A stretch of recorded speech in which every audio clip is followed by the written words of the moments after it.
Toleransi keterlambatan biasanya 15 menit. Jadi yang terlambat dalam kurun waktu 15 menit dapat nilai kehadiran misalnya 0,8. Nah, dan kalau terlambat lewat dari jam tersebut, lewat dari waktu tersebut, itu biasa nilainya 0,6. 0,6. Jadi artinya kalau kelasnya jam 17.30, terus ada yang datang jam 17.20, itu silahkan masuk. Nah, jadi selama kelasnya belum dimulai, silahkan masuk. Dan tetap dinilai hadir, tapi beda yang hadir tepat waktu, beda juga yang hadir yang 15 menit. Toleransi keterlambatan. Yang pertama. Yang kedua, kalau misalnya ada izin, sakit, dan seterusnya, bisa kabari saya atau bisa kabari ketua kelas. Misalnya izin sakit itu tergantung dari jenisnya. Misal kalau sakitnya hanya sekedar kabar biasa, demam kah dan seterusnya, itu mungkin nilainya 0,6 dan seterusnya. Kalau misal sakitnya memang parah, nah itu mungkin kita pertimbangkan di atasnya 0,6. Sama jadi dengan izin. Nah, kalau ada yang izin di sini, entahkah izinnya itu antar om ke bandara kah, atau izinnya kalau misal offline tidak ada yang jaga adiknya di rumah kah yang masih bayi dan seterusnya, itu bisa. Nah, tapi nilainya beda. Dari tergantung jenis izinnya. Beda yang izinnya misalnya ikut lomba atau izinnya ikut kegiatan lainnya. Jadi tergantung dari izinnya nilainya apa. Karena range-nya itu kehadiran 0 sampai 1 berarti sama aja dengan 0 sampai 100. Jadi kalau kalian hadir terus lebih awal dapat nilai 1 berarti nilai kehadirannya dapat 100. Itu.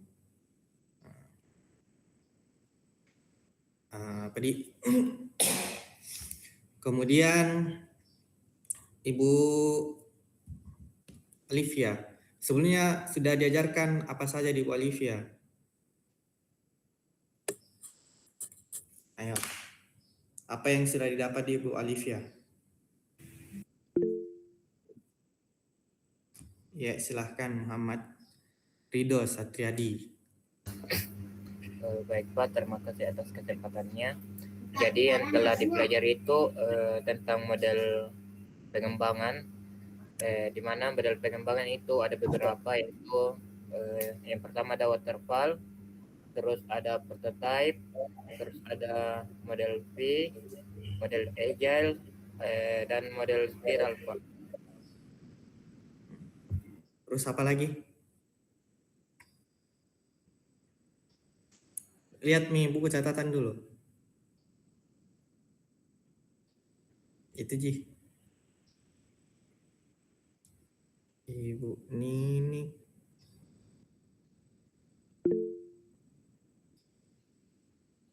Ibu Nini rekayasa perangkat lunak. Oh, PT IKA Ibu Nini di Bu Olivia PT IKB. Oh iya. Ya silahkan Andi Inaya. Mohon izin menambahkan sedikit Pak. Selain model pengembangan ada juga yang mengenai analisis kebutuhan Pak. Mungkin itu. Apalagi? Dibagi per kelompok, Di. Ada kelompoknya? Iya Pak, ada Pak. Iya ada Pak. Satu kelompok berapa orang? Ada 4 orang, ada 5 orang Pak. Jadi total ada berapa kelompok? Kalau secara total itu ada 8 kelompok Pak.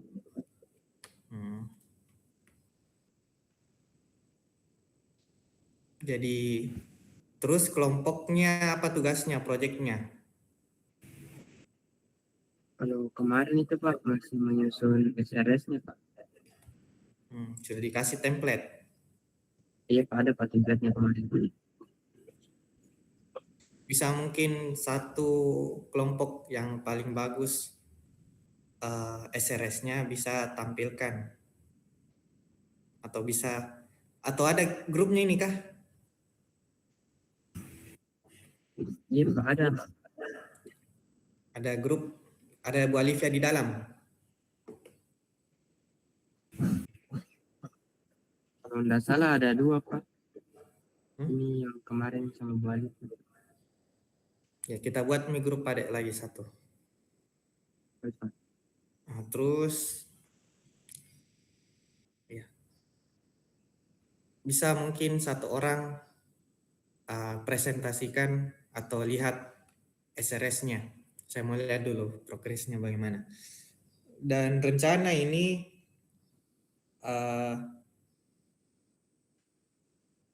keluaran utamanya karena yang namanya rekayasa perangkat lunak itu kalian desain aplikasi perangkat lunak kalian yang akan ditunjukkan kepada klien gitu kan.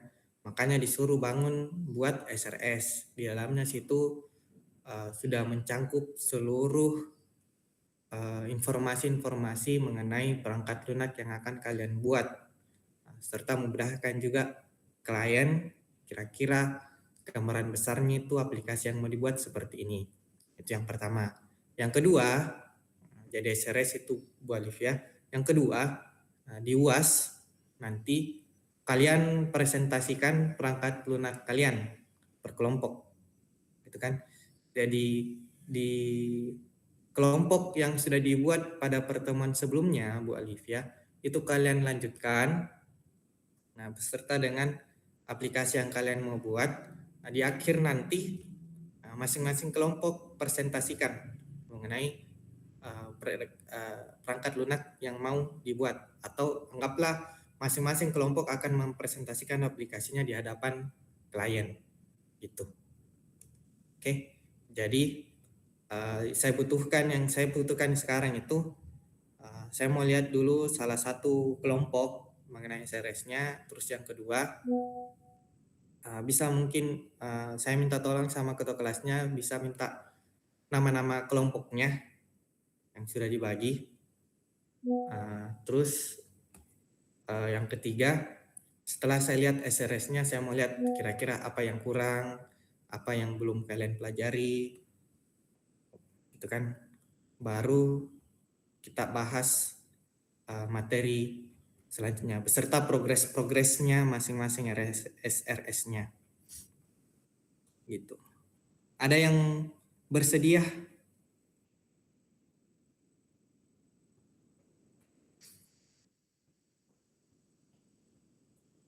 Siapa? Kelompok di sini atau saya acak? Kalau tidak ada yang mau, saya acak.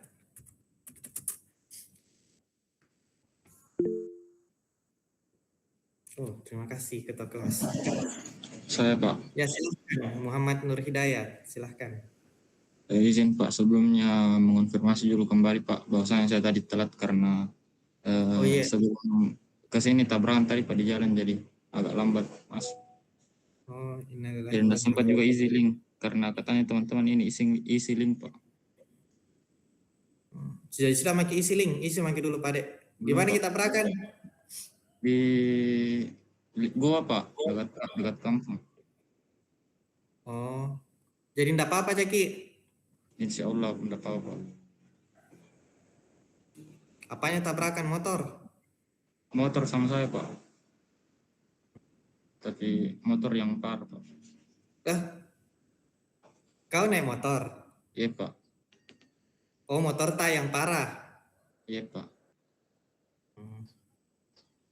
Bisa pakai isi link dulu Pak Dek. Tapi Pak, izin di mana itu linknya Pak? Tidak ada dikirimkan di grup kelas tak Kak? Ini. Saya sudah share di chat. Tuh. Oh, ya, ada lagi yang ya. Ada yang bersedia? Nur Asma, ada Nur Asma? Ada Nur Asma di sini? Hadir Pak. Mohon maaf sebelumnya Pak, lagi perjalanan ke Makassar Pak. Oh, jadi berapa ini terlambat Ji? 0,89 dulu Pak, 0,90 lah, 0,9. Oke. Ada yang bersedia lihat atau minimal kirimkan? Kalau ada, sudah ada grupnya, bisa mungkin setiap kelompok kirimkan. Tapi Pak, kelompokku katanya tadi bisa Pak. Iya, bisa coba dulu. Kita sharing-sharing saja dulu.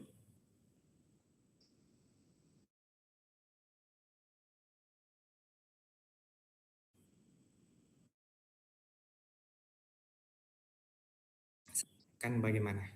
Gitu. Karena ada beberapa indikator yang harus kalian capai di mata kuliah rekayasa perangkat lunak. Sebelumnya sudah pernah belajar use case kan? Sudah pernah Pak. Iya, sudah pernah. Diagram activity? Tidak.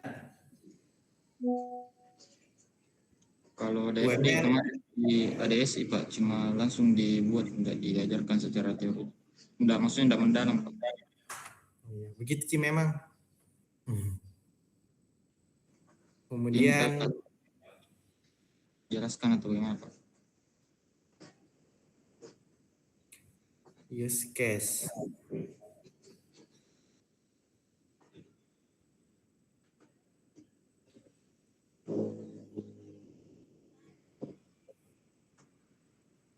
Desain UI UX.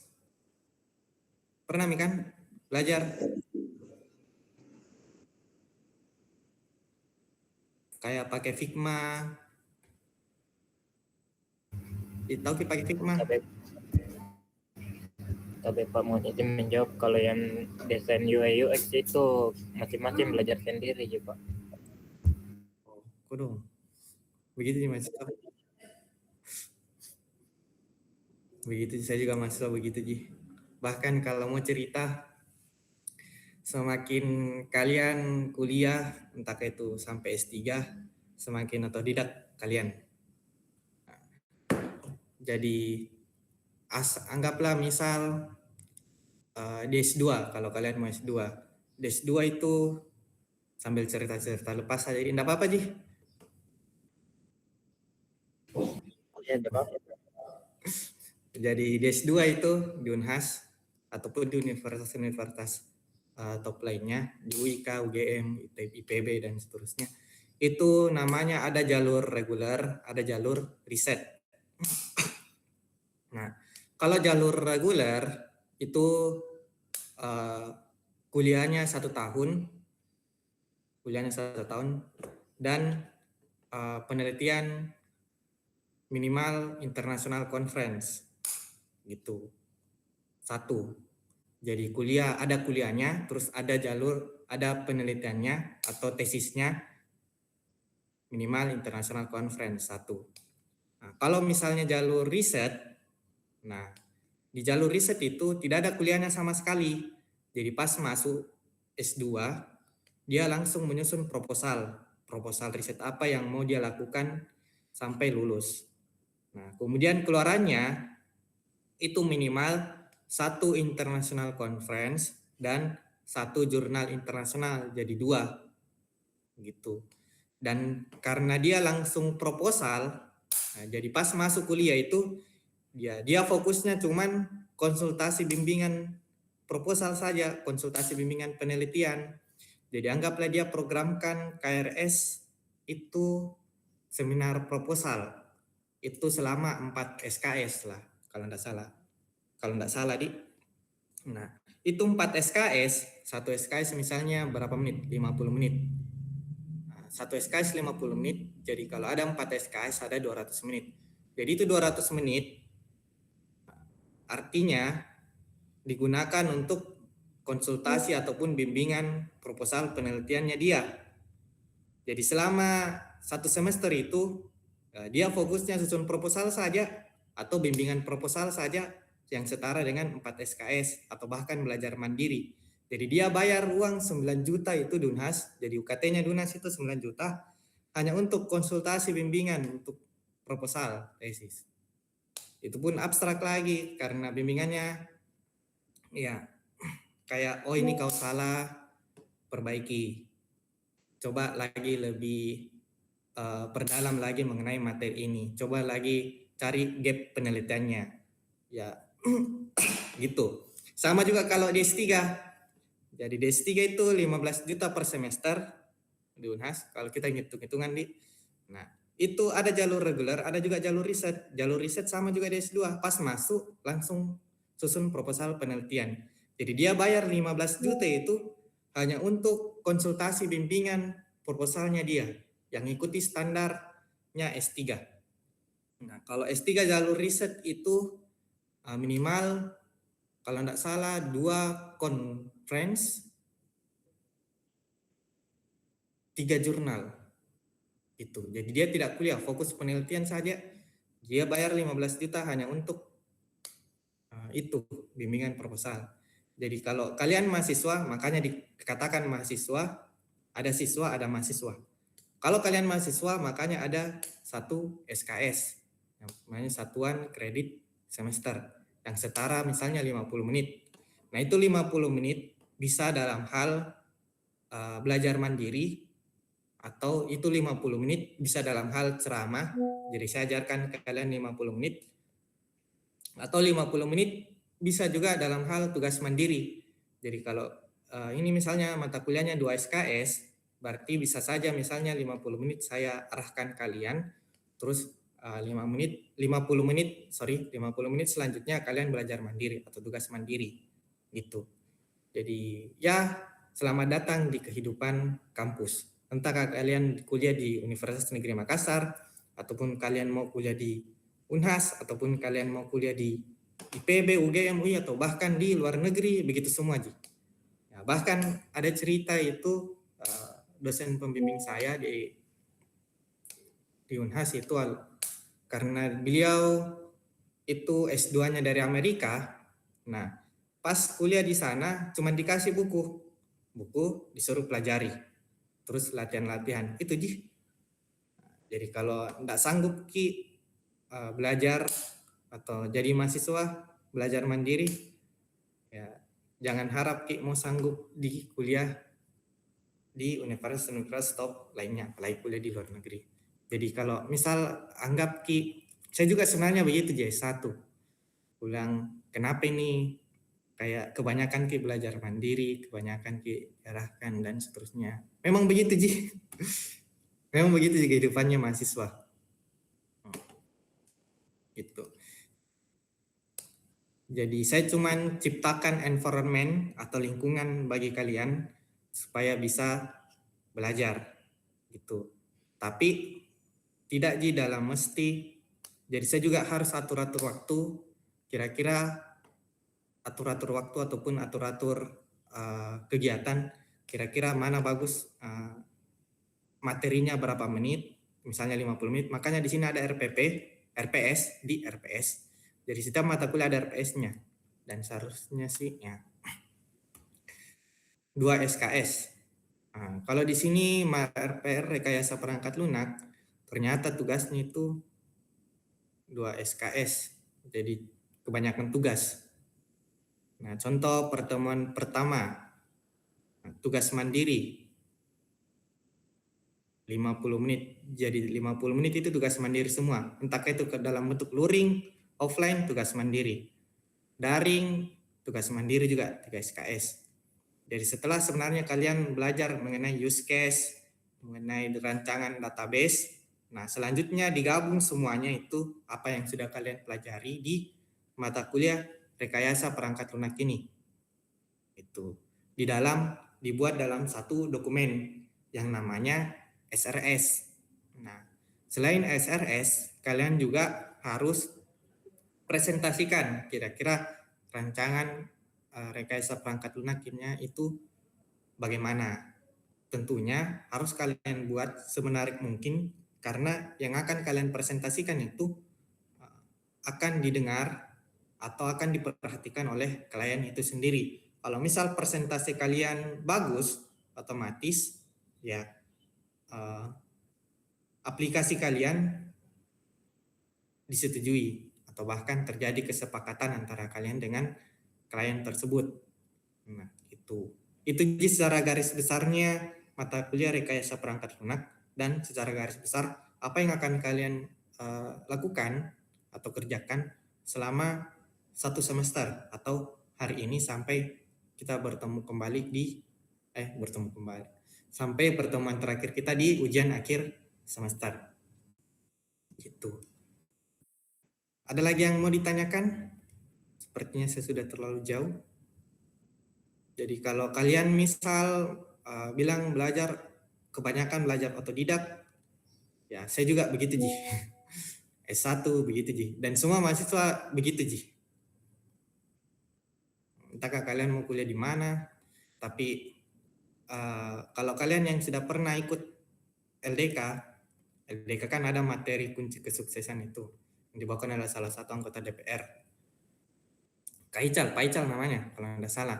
Nah, itu salah satu ada diurutkan itu faktor-faktor kesuksesan. Nah, faktor kesuksesan terhadap di mana kalian belajar, artinya universitas yang mana kalian tempati itu berada di urutan mungkin ke berapa itu 10 kah, di bawahnya 10 lah.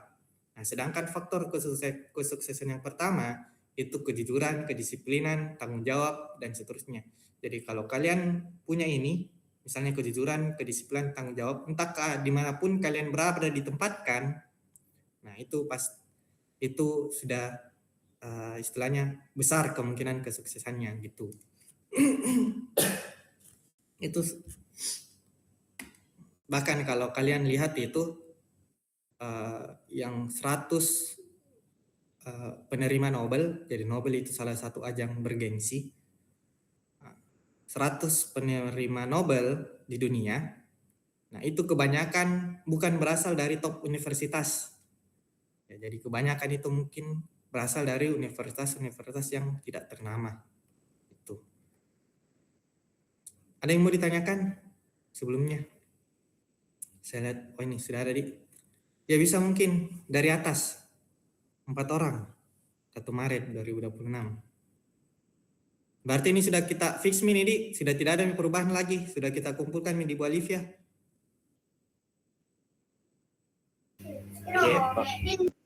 Coba kita lihat dari atas. Halaman pertama ini. Pertama. Tujuan, coba daftar isinya mau dulu.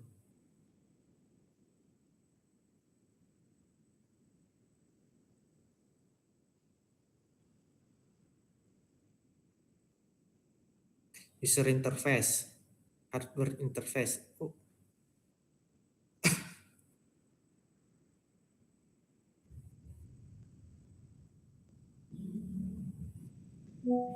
Mana nih? User interface, software interface, communication interface. Gercep ini ketua kelasnya.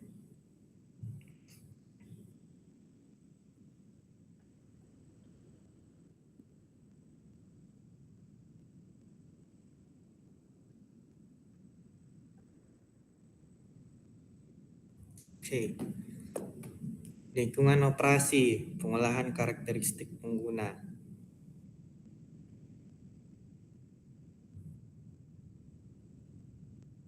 Oke. Dibawa. Itu jadi bawa pendahuluan. Atau bisa kirim masing-masing bawa. Referensi, 2 deskripsi. Oh iya, jadi selain kalian belajar mengenai apa yang harus kalian buat di klien, insya Allah juga saya coba berikan gambaran kalian apa yang harus kalian lakukan kalau mau menyusun, misalnya kalau ada yang mau ambil skripsi rekayasa perangkat lunak, entahkah itu dalam hal buat aplikasi pemrograman mobile, terus aplikasi website, sistem informasi, ataupun aplikasi lainnya yang termasuk dalam jenis perangkat lunak, itu ada beberapa hal yang kalian perlu ketahui kalau penelitian, termasuk dalam hal ya, perancangan sistemnya. ada di dalamnya ada, oh ya, sebelumnya saya itu S1 di PT IKA 2016 sampai 2020. Skripsi saya itu mengenai sistem informasi Badan Pelaksana Sains. Jadi saya buat website. Nah, di dalamnya, di situ ada rancangan rekayasa perangkat lunak yang saya mau buat. Termasuk model apa yang saya mau bikin, model apa yang saya mau buat, model apa yang saya gunakan, kemudian rancangan seperti use case, kemudian ada DFD, ada diagram konteks, ada juga desain database, dan seterusnya. Sudah ada semua di situ. Atau saya kirim saja skripsiku di. Jadi ini skripsi tahun 2020 sebenarnya. Tunggu dulu. RPL. Jadi sekedar tunggu dulu nih. Saya kirim dulu. Di mana ya saya simpan? Old data. Kemudian UNM. Kemudian skripsi. Kemudian skripsi. Kemudian white.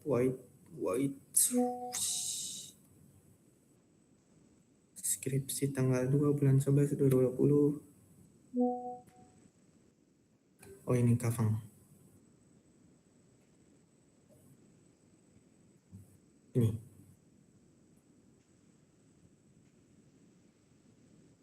Oh, terima kasih kelompok 1.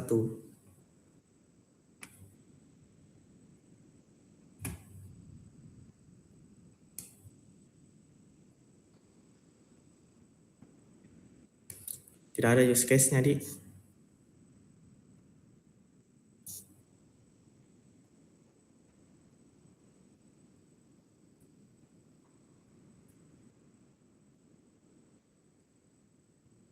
Pengisian kuesioner.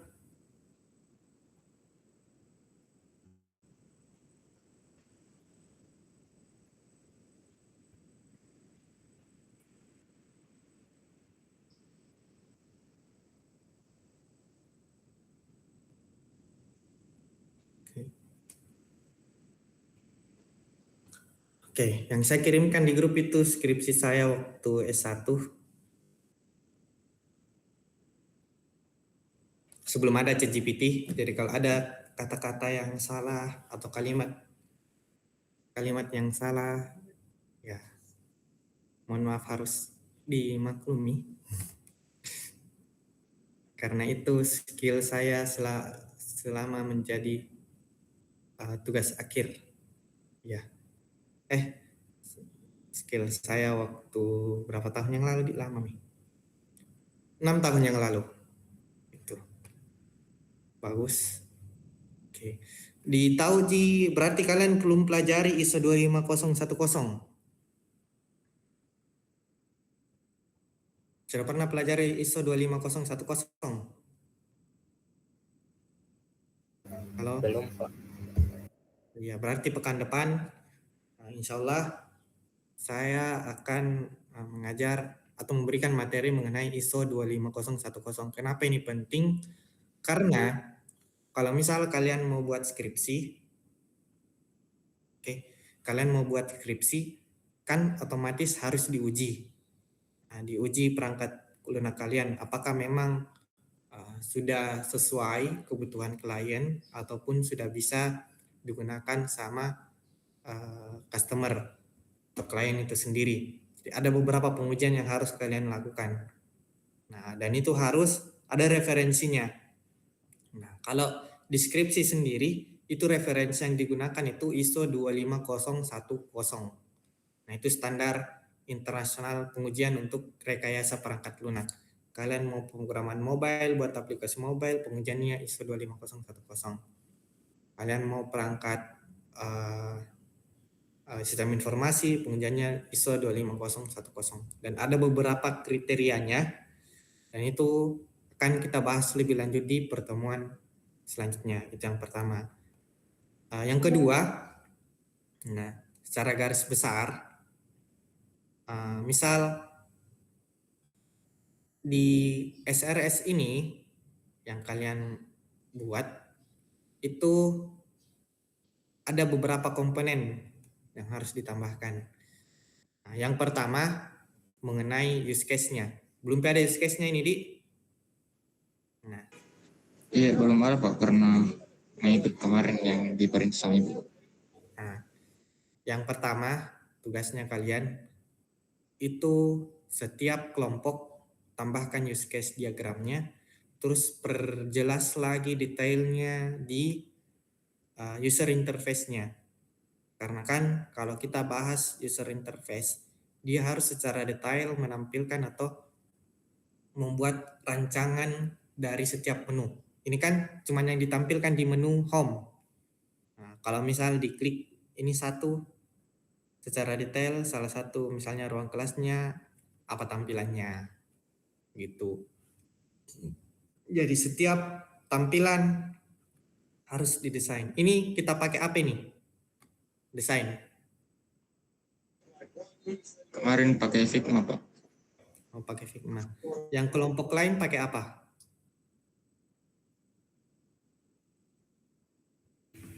Sama Pak. Kalau di kelompok kami Figma juga Pak. Oke. Terus yang kedua, oke. Di stop nih saja share screen tak? Baik Pak.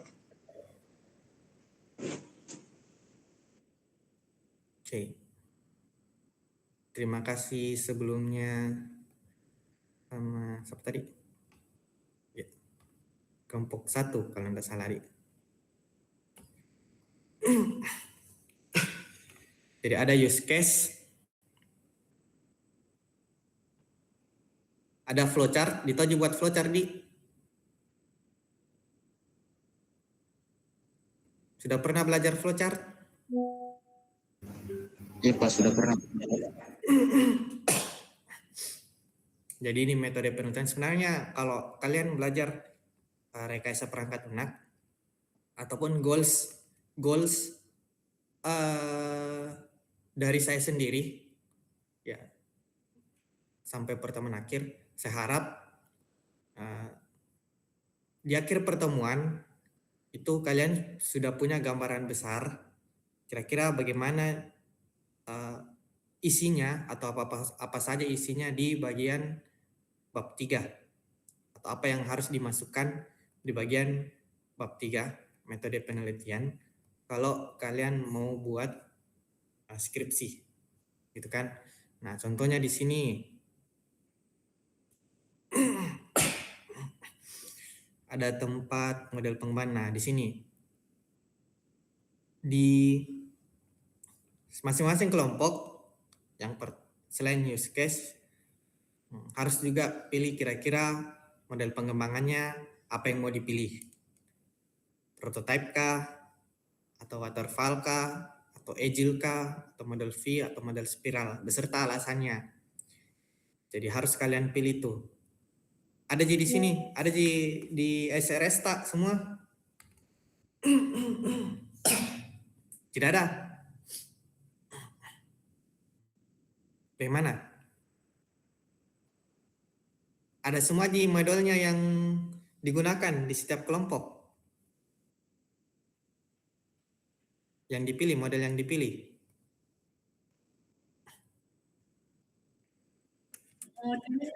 Iya, tidak ada. Yang lain ada yang tidak tulis di. Jadi yang belum ada, silahkan pilih modelnya, model apa yang mau kalian gunakan, beserta alasannya. Jadi model itu akan mempengaruhi keseluruhan dokumen setelahnya. Contoh ini model prototype, ada beberapa tahap. Kenapa alasannya? Kenapa saya pilih model prototype seperti apa? Terus di sini secara detail. Nah, model prototype misalnya ada kan pengumpulan kebutuhan. Saya jelaskan di sini apa yang saya lakukan. Kemudian membangun prototype, evaluasi prototype, mengkodekan sistem, menguji sistem, evaluasi dan seterusnya. Gitu. Kemudian use case dibuat. Jadi setiap user ada use case-nya. Atau kalian mau buat satu use case untuk semua user bisa juga. Dan ya, kita bahas di use case dulu. Dan silahkan pakai ChatGPT atau Gemini dan seterusnya. Mau pakai ChatGPT kah atau mau pakai Gemini. Sebelumnya kalian buat use case menggunakan apa?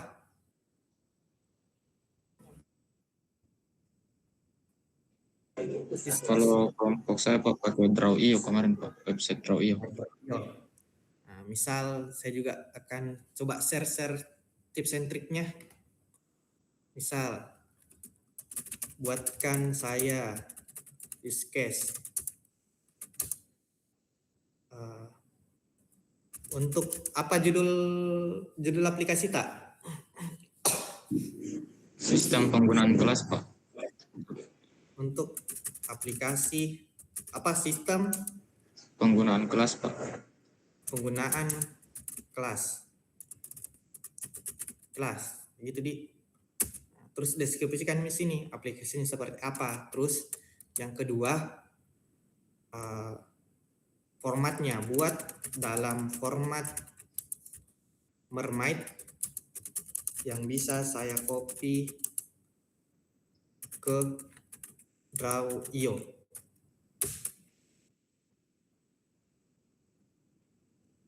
Nah ini Mermaid-nya, kalian buka Draw.io.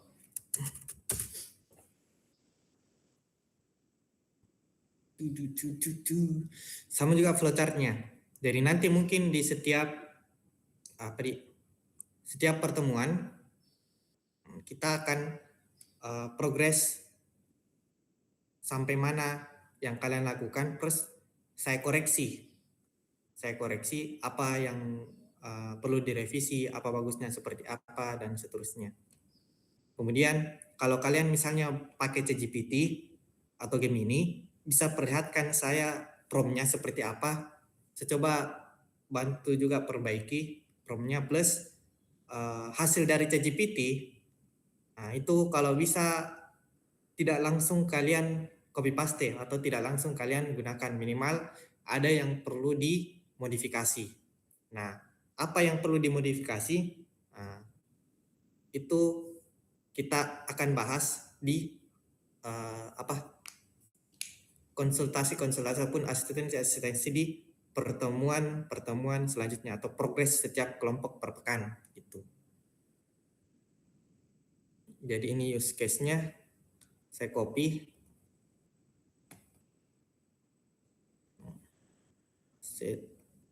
susun, sisipkan Mermaid. Kalian copy di sini, sisipkan. Oh, error di sini.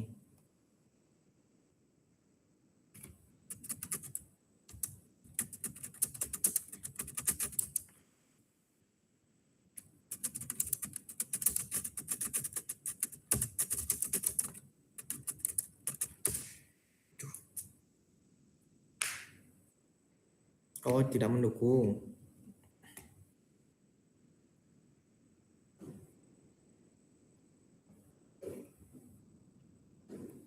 Ini bisa.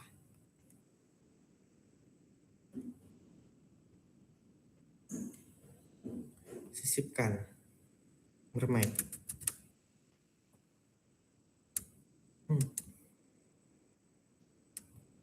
Jadi ini kalian tinggal ubah yang kotak-kotaknya ini jadi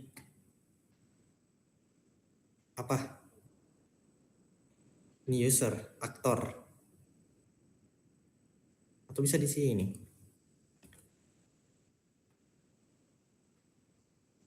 Aktor, kemudian ini use case-nya. Kalau use case kan tinggal pakai aktor begini. Baru ini taruh di sini. Nah, gitu. tinggal kalian perbaikilah. Nah, kemudian saya lihat di sini misalnya admin, kelola data kelas, kelola jadwal, kelola pengguna, lihat laporan penggunaan, nah, update jadwal. Nah, ternyata di admin ini dia tidak kelola user. Nah, berarti kalian harus tambahkan secara manual, tambahkan use case-nya itu berupa kelola user misalnya. Jadi tidak langsung kita ambil dari ChatGPT, tapi harus kita analisis dulu hasil ChatGPT-nya. Apakah memang betul-betul sesuai dengan sistem yang kita mau buat, atau ada yang perlu diubah, ditambahkan, atau dihapus gitu. Jadi saya mau lihat nanti prompt-nya beserta hasil ChatGPT-nya, beserta apa yang diubah dari prompt ChatGPT kalau pakai ChatGPT misalnya. Atau misalnya kita mau buat nanti kan selain use case, pernah belajar atau pernah buat desain database.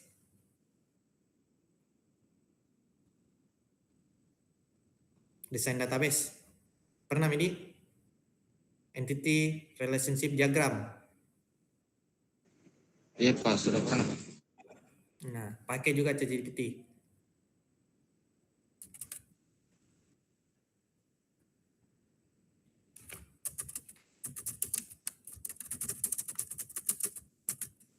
Silahkan pakai ChatGPT dan seterusnya. Jadi silahkan manfaatkan AI semaksimal mungkin. Karena saya juga itu di Unhas, itu S2 tesis saya itu mengenai monokular 3D rekonstruksi wajah dari gambar 2D. Jadi termasuk bagian AI.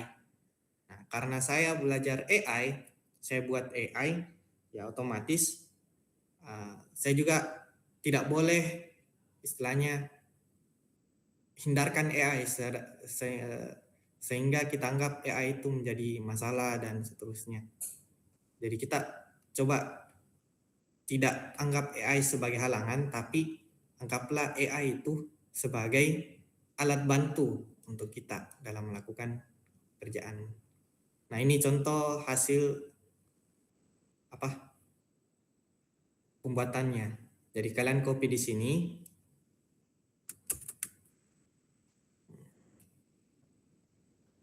Sisipkan, susun, sisipkan, kemudian mermaid. Sisipkan. Nah, bisa aja. Kalian ditahu artinya ini kan dua, one to many, many to many. Nah, itu seperti apa, yang mana foreign key-nya, yang mana primary key-nya. Nah, kalau misal tidak tahu, nanti saya bantu jelaskan di progres selanjutnya.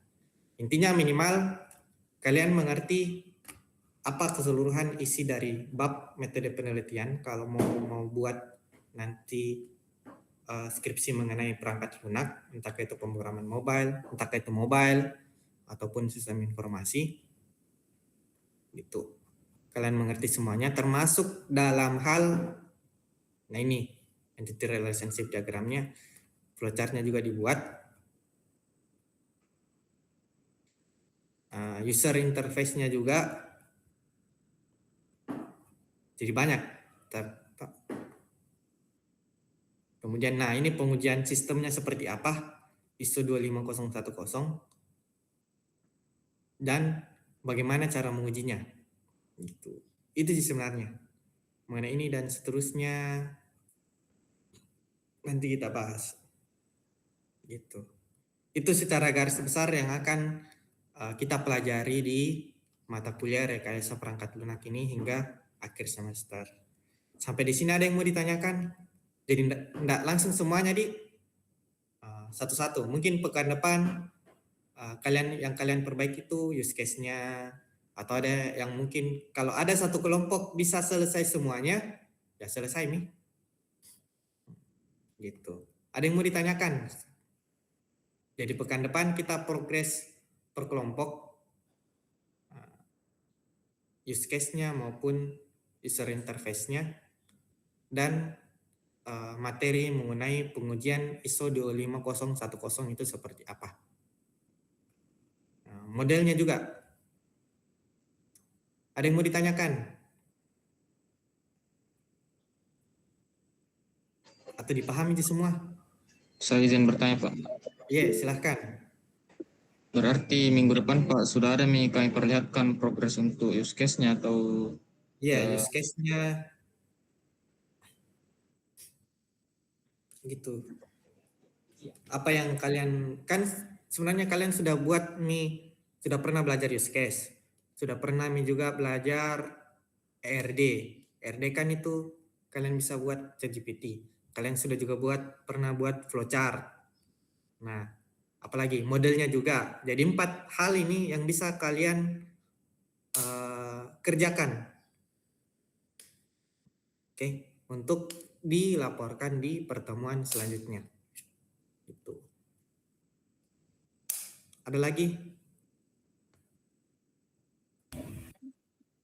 Kalau misalnya ada kendala, silahkan kendalanya disampaikan di pertemuan selanjutnya. Terus kita cari solusinya sama-sama seperti apa. Atau ada yang tidak dimengerti, nah itu kita cari solusinya seperti apa gitu. Ataupun saya jelaskan ini kalau ada yang tidak dimengerti.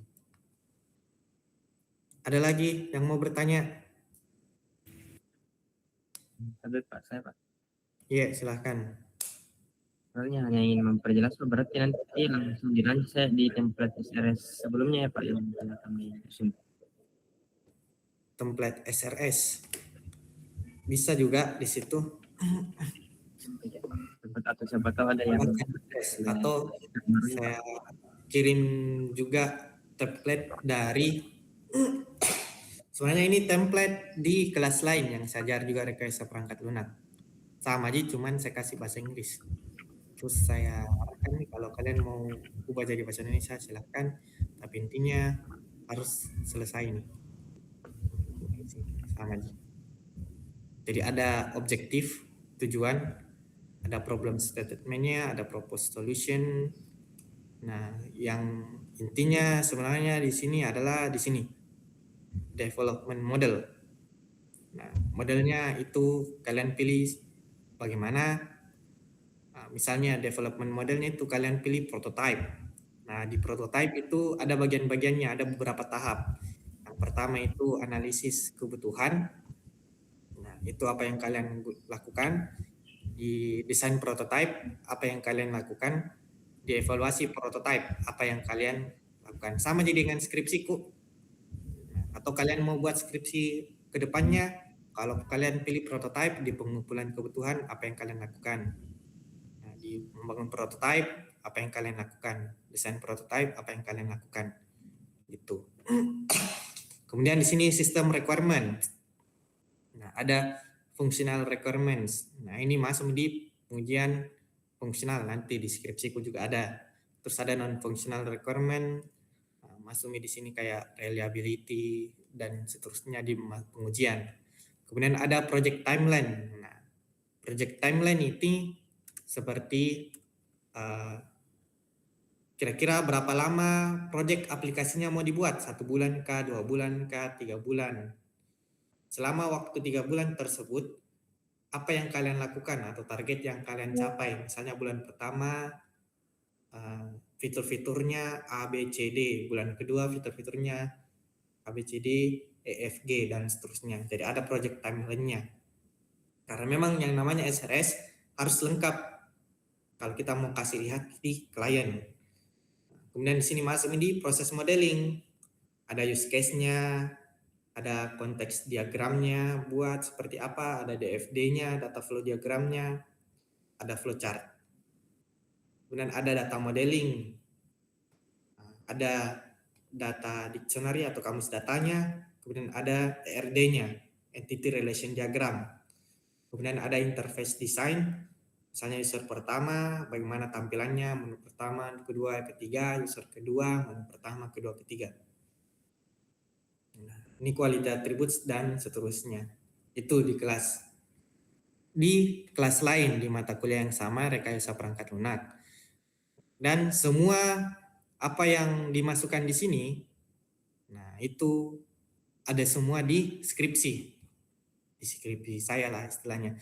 Jadi kalau misal di kerja ini secara tidak langsung kalian menyelesaikan bab 3 metode penelitian di skripsi. Kalau kalian mau ambil skripsi mengenai perangkat lunak, rekayasa perangkat lunak gitu.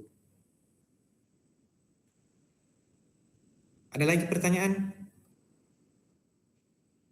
Atau saya share ini. Jadi sebenarnya kalau kita bahas SRS, nah itu susunannya bebas, kalian mau masukkan apa, tapi intinya adalah ini nih perancangan yang kalian mau berikan kepada klien. Semakin jelas rancangannya, semakin puas juga klien. Berarti klien anggap kita benar-benar siap menghandle aplikasi yang kita mau buat atau yang mau diserahkan kepada kita. Itu. Ada lagi pertanyaan?